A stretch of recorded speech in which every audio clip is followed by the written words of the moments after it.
Bismillahirrahmanirrahim. Mungkin banyak dari sahabat semua yang telah mendengar kisah tentang Dzulkarnain yang membuat tembok besi. Menurut para ahli sejarah, tembok besi ini kira-kira dibangun pada tahun 300-an sebelum Masehi. Namun, di kesempatan kali ini kita tidak akan membahas tentang bagaimana caranya tembok itu dibuat. Kita akan membahas tembok tersebut pada tahun 800-an Masehi ketika ada seorang khalifah yang memimpin tentang tembok ini. Artinya, kita akan membahas 1200 tahun setelah tembok ini dibangun atau 200 tahun setelah Al-Quran menceritakannya tentang kisah Dzulkarnain. Lalu, bagaimana mimpi dari khalifah tersebut? Apa yang dilakukan khalifah ini setelah beliau bermimpi tentang tembok ini? Untuk itu, di kesempatan kali ini kita akan membahas tentang mencari keberadaan tembok Dzulkarnain.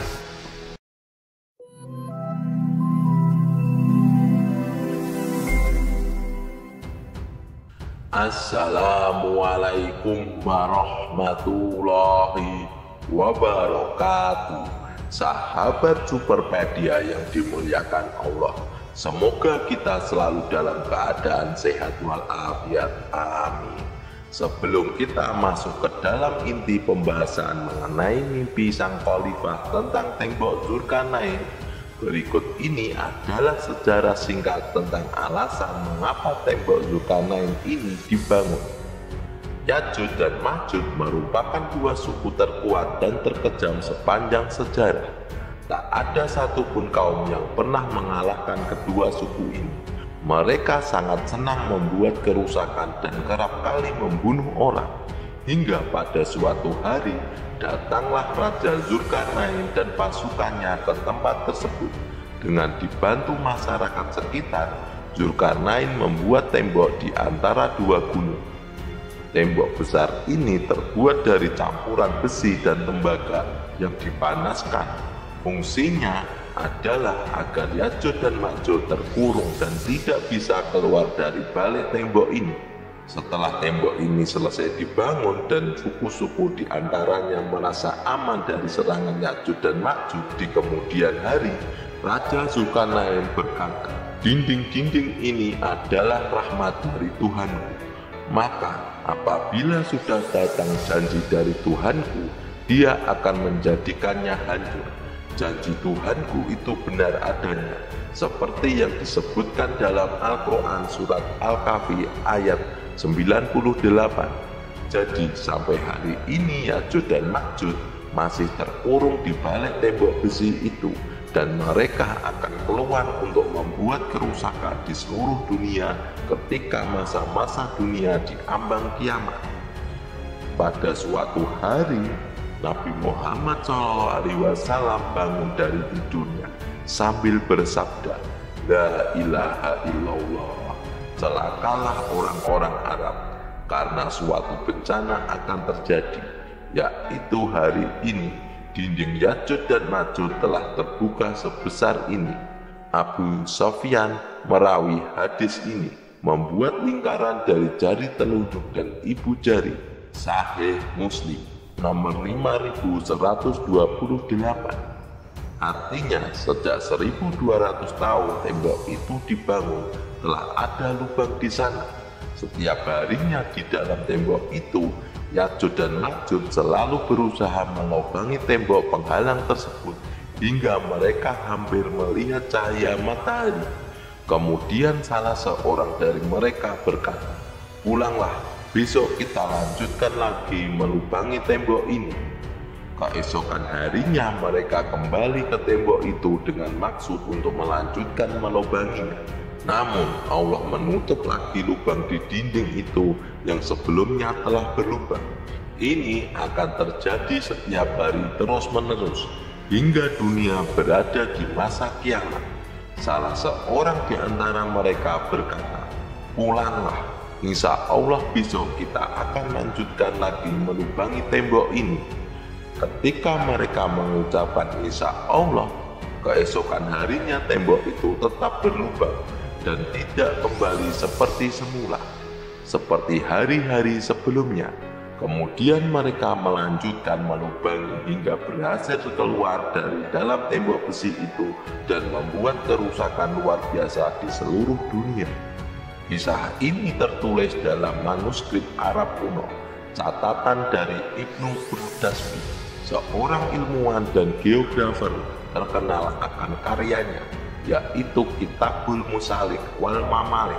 Pada suatu malam di zaman kekhalifahan Bani Abbasiyah, Khalifah Al-Watiq Billah bermimpi bahwa tembok yang dahulu pernah dibangun oleh Zulkarnain telah jebol dan terbuka. Ini berarti kaum yang ribuan tahun berada di baliknya, yaitu Ya'juj dan Ma'juj, telah berkeliaran di alam bebas. Khalifah sangat ketakutan karena jika hal itu sampai terjadi, tandanya adalah malapetaka besar yang berkaitan dengan akhir zaman. Lepasnya Ya'juj dan Ma'juj merupakan salah satu dari 10 tanda besar kiamat yang pernah disabdakan Nabi Muhammad SAW. Setelah sang khalifah bermimpi, beliau menceritakan mimpinya tersebut kepada para pembesarnya di istana. Khalifah meminta untuk mengecek tembok Zulkarnain, apakah masih berdiri kokoh atau sudah hancur. Sementara itu, tembok ini masih menjadi misteri mengenai letak persisnya, karena sampai saat ini pun tak ada seorang pun yang mengetahui. Kemudian salah seorang pembesarnya mendatangi seorang pengembara asal Turki yang bernama Salam Turjaman.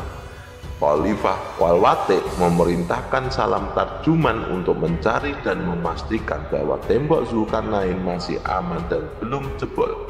Khalifah memberikan uang sebesar 5.000 dinar ditambah dengan 10.000 dirham kepada Salam Tarjuman demi bisa mencari jawaban akan mimpinya itu. Untuk memastikan Salam Tarjuman bisa menemui tembok itu, sang khalifah menyiapkan 50 prajurit yang diikutsertakan dalam misi pencarian ini, ditambah lagi dengan kuda-kuda dan perlengkapan selama mereka dalam perjalanan. Karena saking banyaknya perlengkapan, mereka sampai-sampai harus dibawa oleh 200 kereta keledai. Sahabat Superpedia yang dimuliakan Allah, maka berangkatlah Salam Tarjuman bersama rombongan dari Samarra, sebuah kota kecil yang terletak di sebelah timur sungai Tigris di provinsi Salah ad-Din, Irak. Setelah sekian lama rombongan karavan yang dipimpin Salam Tarjuman menjelajah, akhirnya mereka tiba di suatu tempat di wilayah Armenia. Armenia adalah negara perbatasan antara Eropa Timur dan Asia, terletak di antara Laut Hitam dan Laut Kaspia. Di sana Salam Tarjuman melihat sebuah daerah yang memiliki tanah berwarna hitam dan air laut yang seolah-olah berwarna hitam juga. Lokasi ini adalah daerah sekitaran Laut Hitam. Menurut salah satu argumen, daerah tersebut dinamakan Laut Hitam karena di area sekitarnya sering terjadi mendung, sehingga air laut yang biasanya berwarna biru akan tampak hitam akibat pantulan cahaya dari langit yang mendung. Teori lain yang mengatakan bahwa benda-benda yang tenggelam di air akan mendapatkan lumpur hitam yang menutupi setelah jangka waktu tertentu. Penemuan benda-benda semacam itu di seberang laut mungkin menjadi alasan dibalik namanya. Kemudian Salam Tarjuman dan pasukan kerajaan singgah di sebuah kota tanpa penduduk. Kota ini terlihat seperti ditinggalkan secara terburu-buru oleh penduduknya, sehingga tidak ada sama sekali warga di sana. Kota ini tampak seperti kota hantu. Rombongan Salam Tarjuman pun mulai mencari masyarakat di sekitar kota hantu ini. Mereka akhirnya menemukan 1 atau 2 perkampungan yang memiliki penduduk. Salam Tarjuman kemudian mulai bertanya kepada penduduk tersebut. Namun anehnya para penduduk memiliki bahasa yang tidak dikenali, alias sangat asing didengar, sehingga mereka tidak bisa berkomunikasi dengan rombongan Salam Tarjuman. Kemungkinan besar orang-orang tersebut adalah orang Georgia yang bahasanya terisolasi selama 5.000 tahun. Dalam perjalanan setelah sampai di tempat terbenamnya matahari, Zulkarnain melihat matahari terbenam di dalam laut yang berlumpur hitam. Dia juga mendapati di situ segolongan umat. Mereka berkata, "Hai Zulkarnain, kamu boleh menyiksa atau boleh berbuat kebaikan terhadap mereka." Al-Quran Surat Al-Kahfi ayat 86. Sahabat seiman, karena salam tarjuman sulit berkomunikasi dengan penduduk di sana, mereka pun menggunakan bahasa isyarat untuk bertanya kepada masyarakat sekitar.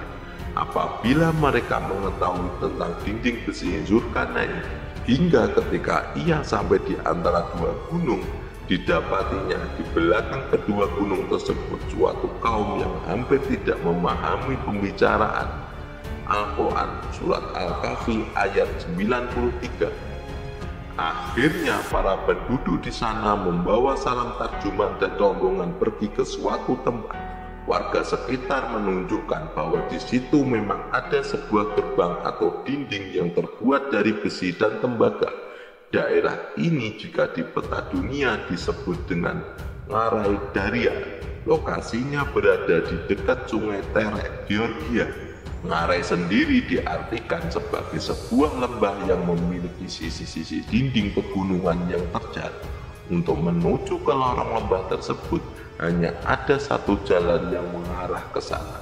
Lorong ini dibuat oleh tentara Georgia dan dipugar kembali oleh Rusia pada tahun 1850-an.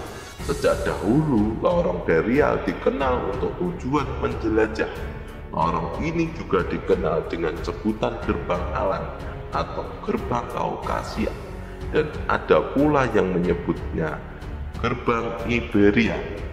Menurut sejarawan Muslim Abul Kalam Azhar, ada sebuah timbunan besar berupa tembok yang terbuat dari besi bercampur tembaga di Bukit Kauskas atau Pegunungan Kaukasus.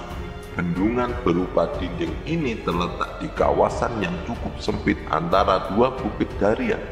Keadaan bukit tersebut curam dan membentang memanjang dari Laut Hitam hingga Laut Kaswai. Dinding yang menghubungkan dua bukit tersebut juga menghubungkan antara dua laut dengan panjang sekitar 1.200 km. Bukit Daria secara umum masih tidak tersentuh oleh tangan manusia. Abul Halam menyebutkan bahwa kondisinya masih teguh, memiliki bentuk berlapis-lapis. Di area tersebut terdapat timbunan tinggi yang terbuat dari besi yang dicampur dengan tembaga. Para penduduk yang bahasanya tidak dikenal percaya bahwa timbunan besi tersebut berfungsi untuk menyumbat sebuah lubang besar yang ada di sana. Masyarakat sekitar pun takut untuk mengusiknya, karena mereka telah mendengar hikayat dan turun-temurun tentang keberadaan kaum perusak, yaitu Ya'juj dan Ma'juj. Sahabat seiman, kemudian salam tarjuman pun berpikir, memang benar, di hadapan matanya ia melihat sebuah dinding besi yang sangat besar. Kondisinya sudah mulai retak-retak dan ada beberapa lubang yang tampaknya dibuat oleh manusia dari dalam balik tembok besi ini. Salam tarjunan pun kemudian berpikir, jangan-jangan inilah tembok besi yang dibuat oleh Zulkarnain pada masa lalu. Maka salam tarjuman bertanya kepada warga sekitar, apakah ada yang pernah melihat sesuatu di balik tembok atau gunung itu?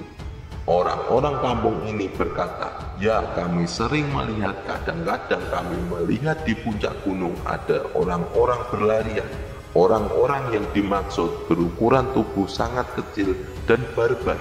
Suatu waktu masyarakat di kampung itu suka menggedor-gedor tembok besi tersebut, dan terdengar suara manusia meraung keras dari balik tembok besi itu. Mendengar perkataan masyarakat sekitar, salam tarjunan pun menyimpulkan, mungkin inilah Ya'juj dan Ma'juj. Setelah itu ia mencongkel sebagian dinding besi tersebut dan membawanya pulang ke istana untuk menunjukkan kepada Khalifah Al-Wasik. Sahabat Superpedia yang dimuliakan Allah, setelah salam tarjuman bertemu dengan Khalifah Al-Wasik, ia memberikan bukti berupa potongan tembok besi. Kemudian salam tarjuman menceritakan bahwa tembok Zulkarnain masih berdiri kokoh, namun telah ada retakan dan beberapa lubang di sana. Salam tarjuman pun menyimpulkan bahwa mungkin sebentar lagi dindingnya akan runtuh. Mendengar hal ini, sang khalifah merasa puas sekaligus takut bila mana Ya'juj dan Ma'juj keluar dari sarangnya. Sahabat seiman, 60 tahun kemudian Khalifah ke-18 Abbasiyah yang bernama Al-Muqtadir tak sengaja menemukan tembok Zulkarnain di tempat yang sama. Ketika itu Khalifah Al-Muqtadir mengutus pembesarnya yang bernama Ahmad bin Falan atau yang biasa disebut Ibnu Falan. Ibnu Falan ini diutus ke sana untuk mengirim bantuan kepada masyarakat Bulgaria Volga yang ada di wilayah yang sama ketika salam tarjuman bertemu dengan tembok Zulkarnain. Bulgaria Volga merupakan kota kuno muslim pada masa itu. Di sini juga terdapat catatan penting bahwa Ibnu Falan bertemu dengan Ya'juj dan Ma'juj di sana.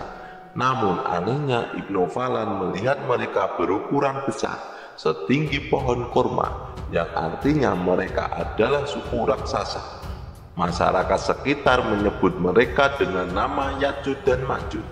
Tidak jelas mana yang benar antara salim tarjuman dan Ibnu Falan mengenai gambaran fisik dari Ya'juj dan Ma'juj.